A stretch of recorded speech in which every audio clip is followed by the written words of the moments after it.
এই ঈদের আনন্দটা অনেক বেশি বাড়িয়ে দিয়েছে আরো দুজন চমৎকার মানুষ এসে। পবিত্র ঈদুল আজহা উপলক্ষে সেলিব্রিটি সঙ্গীত শিল্পীদের নিয়ে অনুষ্ঠান গানের মানুষ প্রাণের মানুষ। বড় গুণ আছে, সেটা হচ্ছে ওর কোনো তেমন বড় কোনো চাওয়া নাই।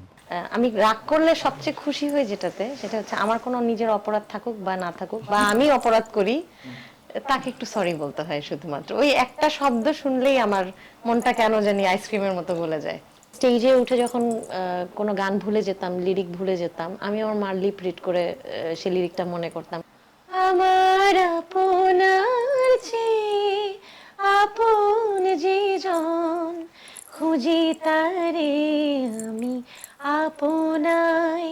ঈদের কোন জিনিসটা তোমাকে রাত্রেবেলা বলে দেয় যে দেখবেন ঈদের দিন দুপুর 12টায় বাংলাদেশ টেলিভিশন চট্টগ্রামে। দেখা যায় যে সেমাই পায়েস পোলাও মাংসর মধ্যে একদম প্রযোজনা নেসার উদ্দিন। কিন্তু ও একটু ডিফারেন্ট চায়, ও চায় একটু বাঙালি খাবার যেন ঈদের দিন আমরা খাই। কিরকম?